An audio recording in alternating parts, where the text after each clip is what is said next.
So again, Yes, yes, the equations in the handout. yes, this is the exact handout that I sent you. I not seeing the equations and I'm gonna miss. You're not seeing them? Are you using your phone? I look on my phone and my laptop, miss, and it's not showing up on any of them. Okay, hold on. So again, afternoon, we all are going to return to the handout and we're going to look at the relationship between E, which is the electric field strength, and V, which is your potential, which we had looked at or saw that there was a relationship between them, or there was supposed to be some sort of relationship, because as V was constant, your electric field strength was 0. So there was some sort of relationship between them. But here we're going to start off with it being a negative relationship. And the reason why it's negative, we're going to look at a loss of energy. Why are we looking at loss of energy? Because PD, if you recall, PD or potential is a measure of energy. It's the measure of using 1 joule of energy to move 1 coulomb of charge. So PD is a form of energy, and when we move something, we can either gain energy or lose energy. So here there is a negative relationship, and we're going to see where that negative relationship comes into play. So let's assume that we have reference point O, we have a positive charge Q at point A. So O and A has a distance of x meters between them.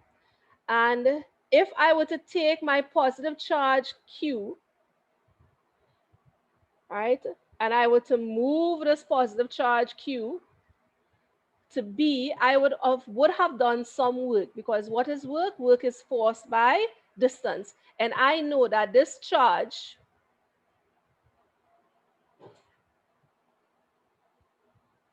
sorry, I just said away some. And I know that this charge here does exert a force. We know that using E is equal to FQ, and F is equal to E over, no. F is equal to E over Q, sorry.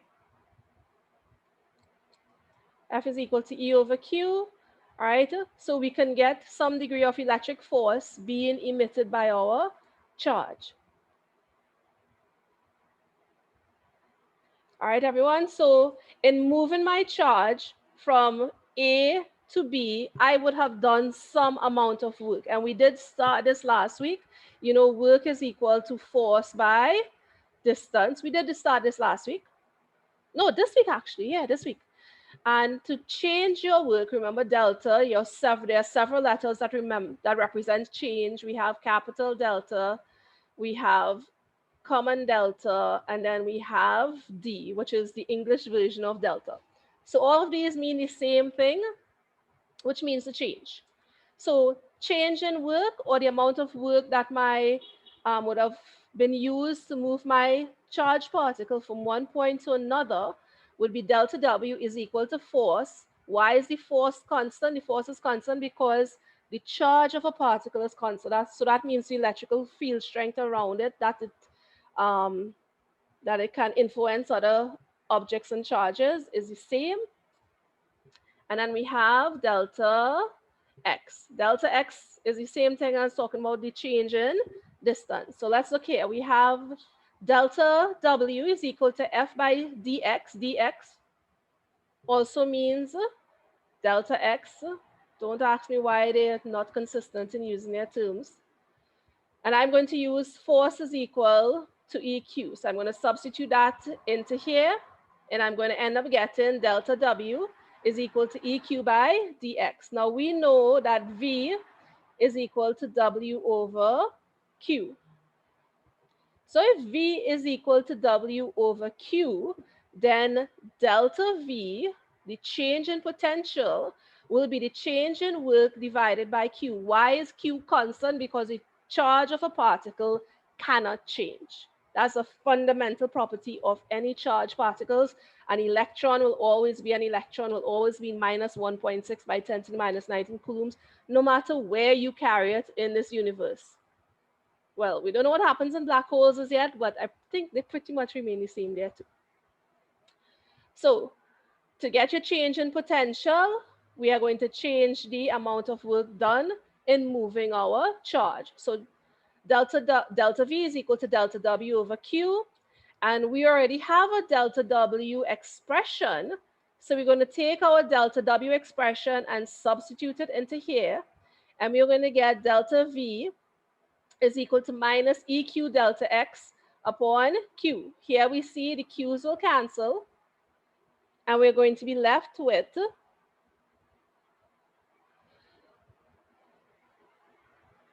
delta V is equal to E delta X. Now, we introduce a negative sign is introduced. Why do we introduce this negative sign? Because this tells us that we will have a decrease in potential energy.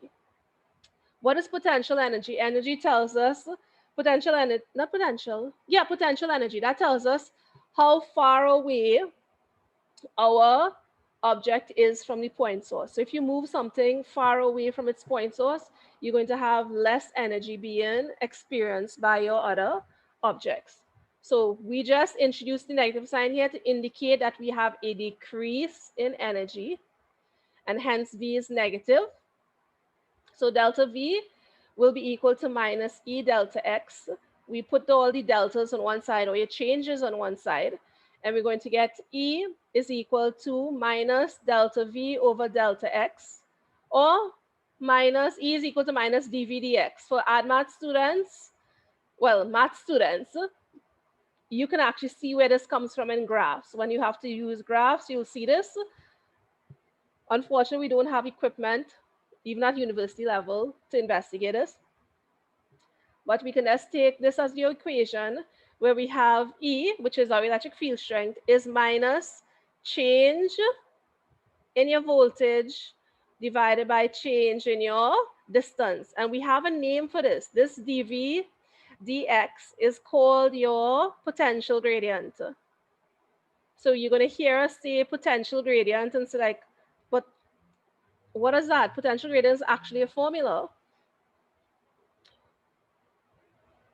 All right, where if we were to look at gradient, just to remind you all, gradient tells us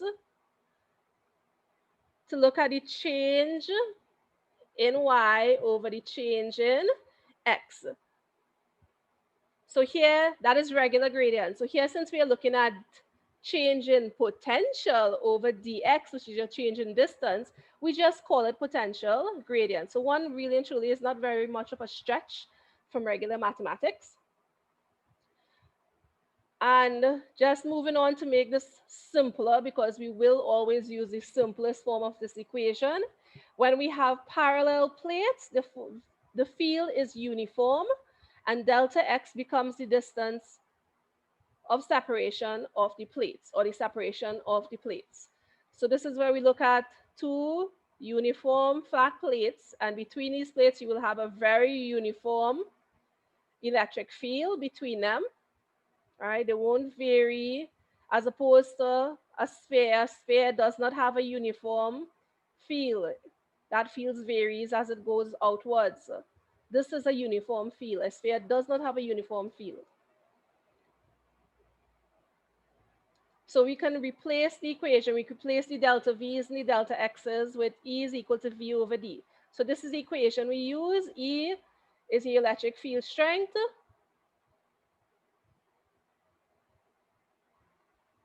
V is your potential. And D is your separation of plates.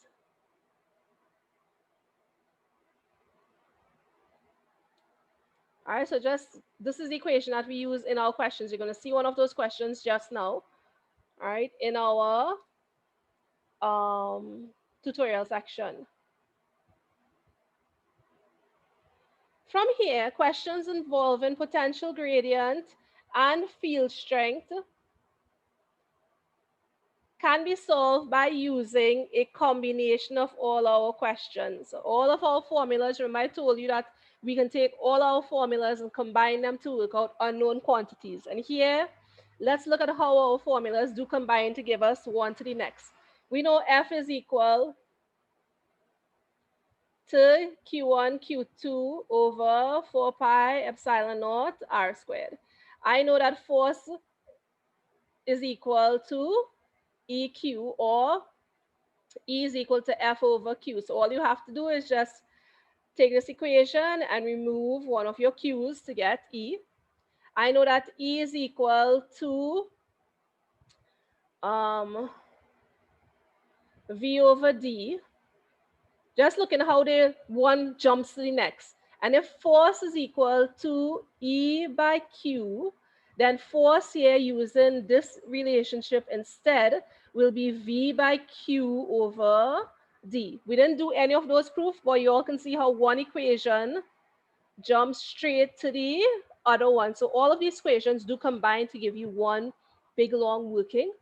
So it's not to say, one, you'll get part A is completely unrelated to part B. No, you're going to have to use multiple parts of your equations or multiple equations to work out a single question, whether or not you ask for it. Okay, so I hope you all can see how they are linked to each other. All right, they're very, very closely linked to each other. Last part in this part of the syllabus, you are asked to identify and acknowledge and work with the gravitational analogy. And there are many similarities that exist between gravitation and electric fields. We did touch on this last day. First thing, the inverse square law, right? Where we have Coulomb's law and then we have Newton's law. Now, Newton's law obviously is older. Newton's law came out like in the 1600s or 1500s. Yeah. And Coulomb's law came out in the 1800s. So there's a popular little meme, all right? Let me see if I can find it to show you all. There is a popular little meme on this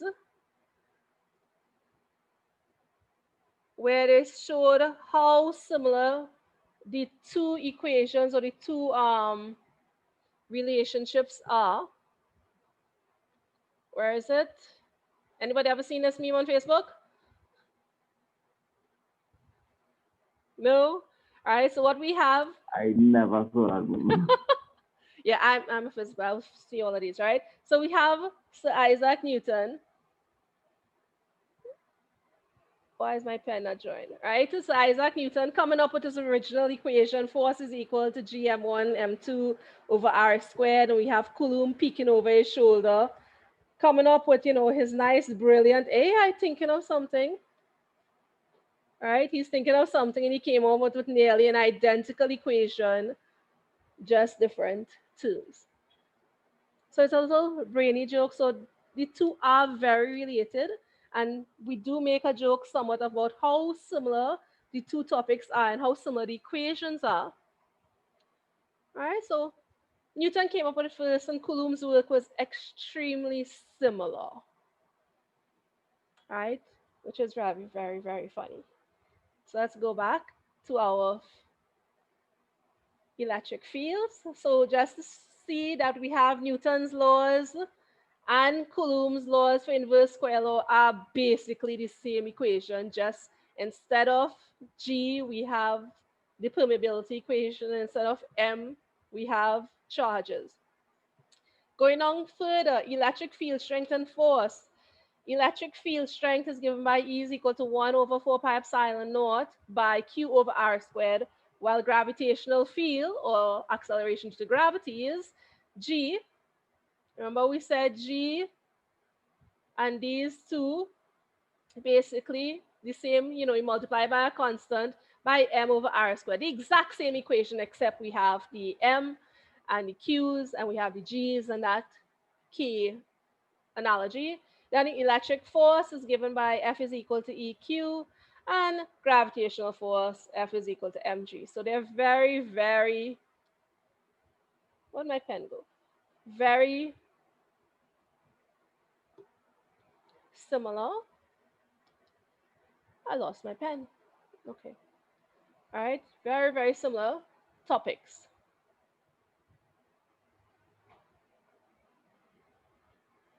I'll get it back just now. And then finally, we have electric field lines and equipotentials. Field lines are very, sorry, field lines are very similar to how gravitation behaves. So if we had, let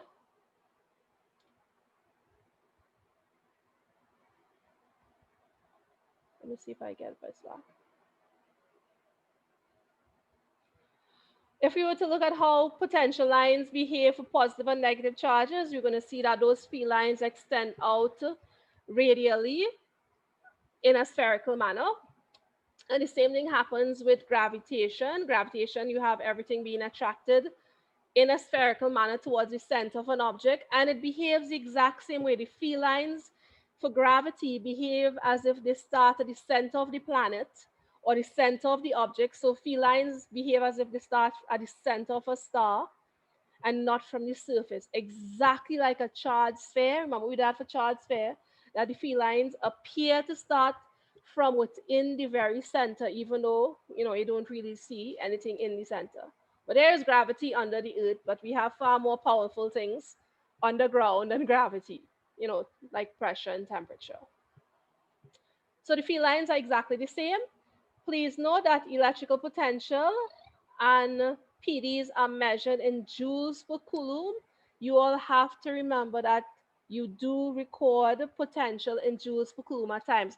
This is specifically seen in multiple choice questions, right? Which unit here represents voltage? And they're going to give you a whole bunch there, but not voltage, not volts. So you have to remember them. The only difference really in the analogy or the relationship between gravitation and electric fields is that there is no such thing as negative gravity. There's only positive gravity being attractive gravity. All right, if something is going against gravity, that is not due to gravity. That is just an object having its own acceleration. But gravitation is an attractive force, while in electric fields, we have an attractive and we have a repulsive forces to look at. So that's the only really big difference. Other than that, the nature of gravitation, the nature of basically all the equations, the same thing. I wonder if I just lost the pen. All right, so what we're going to do, we're going to go on into some equations, some questions. We're going to start this up. So I'm going to start you all up, and then I'm just going to reset, see if I can get the pen to work, but you all can sit down and try to get it out in the meantime.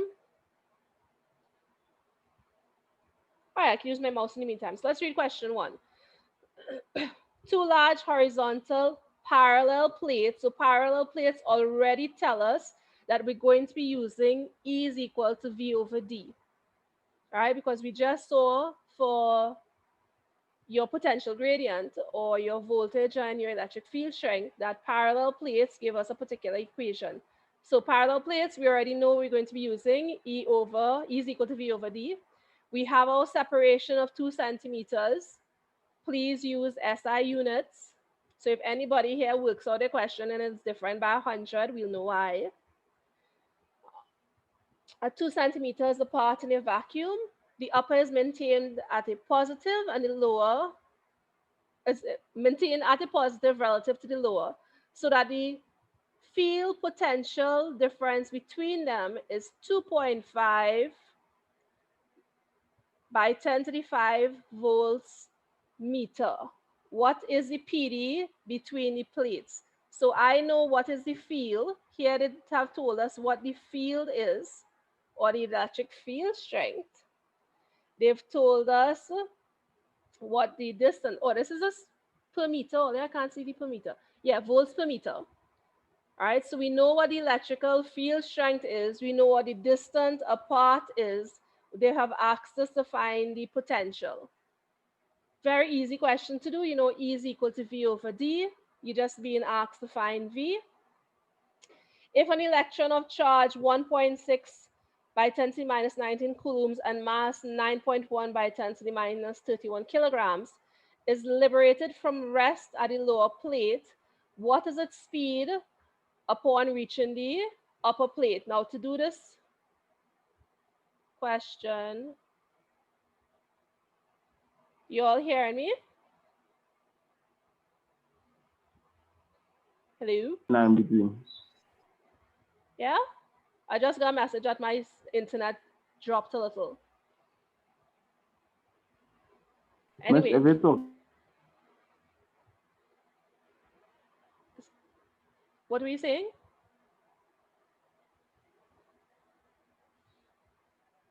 Jabari?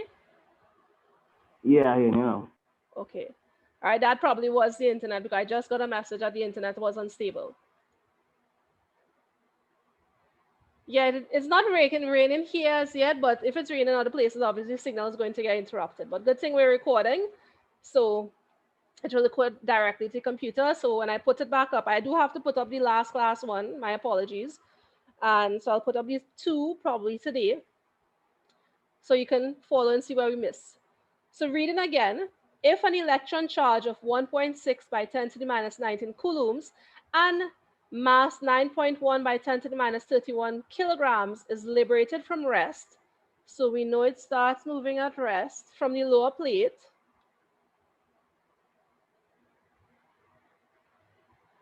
Breaking up again. Okay. Just stop like a blank and then you continue. Hopefully it recorded solid because I'm just reading right now from the question. Okay, so if an Music. electron, yes, broke up again.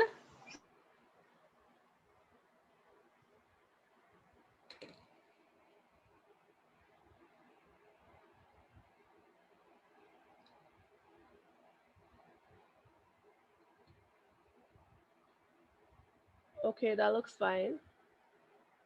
That one is fine. Because I'm seeing my mic okay.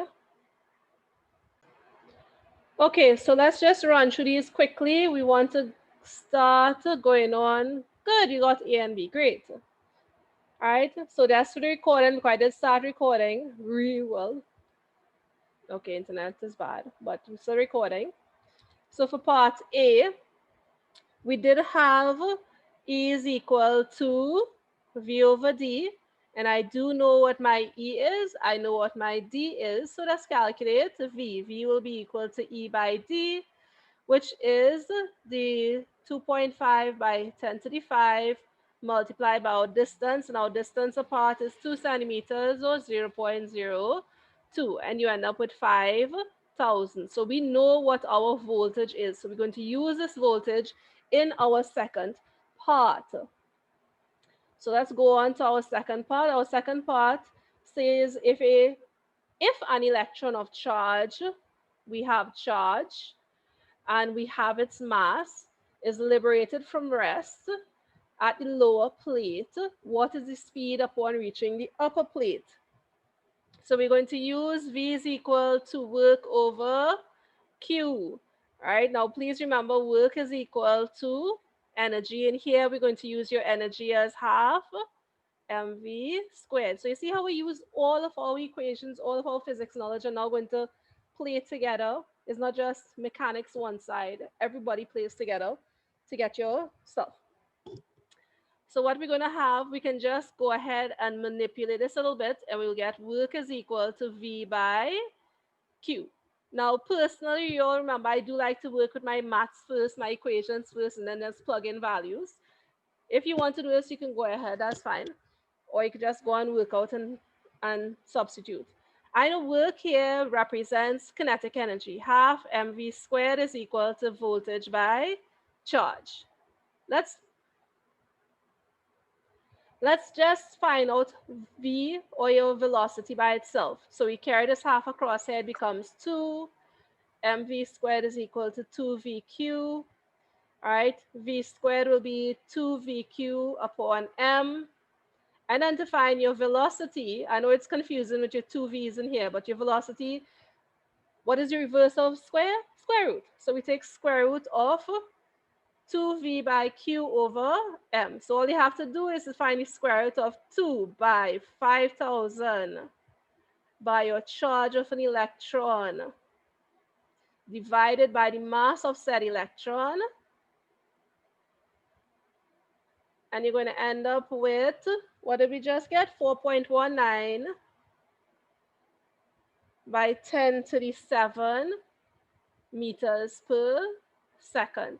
Now here, we just looked at how we get an electron in an electric field moving. Remember when we had done electrical quantities, the drift velocity of an electron was like something by 10 to the minus 4. It was very, very slow. That is an unaccelerated electron. An electron that just exists in a wire by itself will drift, and drift means to move very closely. And we did say when an electric field is applied to an electron, it's going to propagate it and accelerate it close to the speed of light. And I can say this is pretty much close to the speed of light. That is 3 by 10 to the 8 meters per second.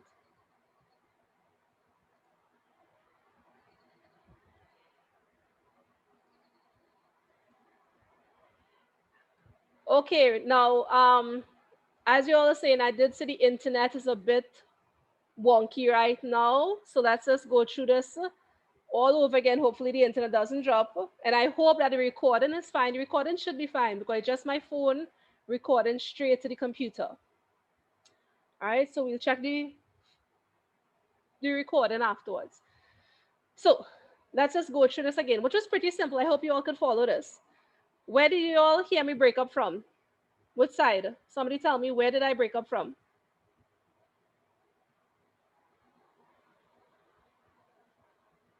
Anybody? But me tell you something, no one on my side now. Okay. So it's just, people's individual interneters will be given problems because there is electrical activity around. Now, see, this is where lightning makes a difference in our charges and in our transmission of a signal. So just to go back through this again, remember we had said that drift charge or drift velocity is a very slow velocity because we're just looking at this teeny tiny little electron moving through a conductor. Now, moving through a conductor, electron is not going to move very fast. But when we put an electric field, and electric fields do propagate, the electric field propagates close to the speed of light. And we do see that our electron gets accelerated very, very quickly. All right, I see some people are getting bumped off and coming back in. That is the internet. So we're just going to go back to the recording when we're done. All right, so let's go on to question 2. Question 2, I'm just going to start you all up and then we're going to finish this. Now, just like for my other class, I'm going to send you all a guide on how to do these questions, and then you're going to do these questions and submit them. So if I were you, please submit. I'm just going to put up an area for you to submit answers, and then I'll put up a working sheet. I think that's the easiest thing to do here. So we'll see where people are going right and wrong. So let's look at question 2. Considering a hydrogen atom consisting of a proton and electron at an average speed of 5 by 10 to the minus 10 meters or 0.5 angstroms. Find the potential at this distance. What is potential again? Oh, yeah, this internet is terrible today. Potential again, we can find V is equal to Q over 4 pi epsilon naught R squared. We know what Q is, we know what epsilon is, we know what R is. R is using this value.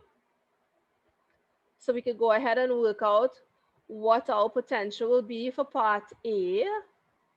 For part B, find the potential energy of the electron. Going back to the same question, if you have V is equal to work over Q, right? We can say work is equal to V by Q. Please note that work is equal to energy, and that can be either EK or EP depending on what we're looking at. So it was really was an ambiguous equation when you think about it. So you're going to find the potential energy of the electron using this part. V is equal to work upon Q, or work is equal to VQ. If we already had the V, and then we found the charge of the electron, we will get it. And the energy required to move the electron from the atom. So I will show you all how to do this in the little note I'm going to send on how to do the rest of the questions. So you all can try this once we finish, because class should be finished just now. Let's do part A first, and then we'll wrap up. So you all just give part A a try to find your potential at 0.5 angstroms away from your proton. Please note your proton is positive 1.6 by 10 to the minus 19 coulombs. So give that a try.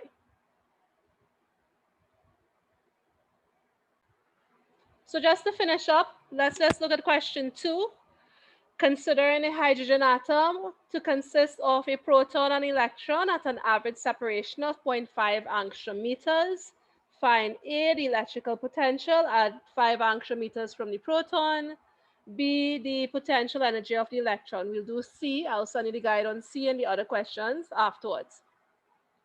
So potential is given by V is equal to Q over 4 pi epsilon naught R. So we're going to just plug in our values. We know what Q is. Q is your charge of your proton, which is 1.6 by 10 to the minus 19 coulombs, 4 pi epsilon naught by R.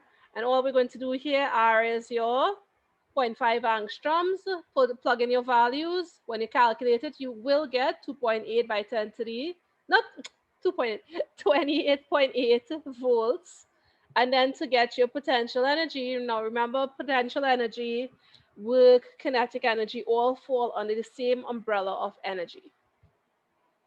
So you're going to get work is equal to VQ, which will give you your potential energy. And all you're going to do is multiply your voltage that we just got, or your potential difference, or your potential, multiply by your charge, and you're going to end up with 4.608 by 10 to the 18 joules.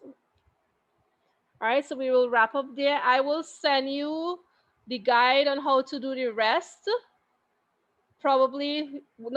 today, along with today's recording and the last class recording. All right, so I will see you all next week for physics. All right, we do have a homeroom coming up, and next week we will start capacitors. Capacitors should take just one double period. No, one session to take to finish. So I have loaded up the capacitors handout to the Google Classroom. I just did it before the class. For those who get in problems, I will send you the links in your WhatsApp, both the PDF and the Word document, since the Word document is given some issues to read. Okay.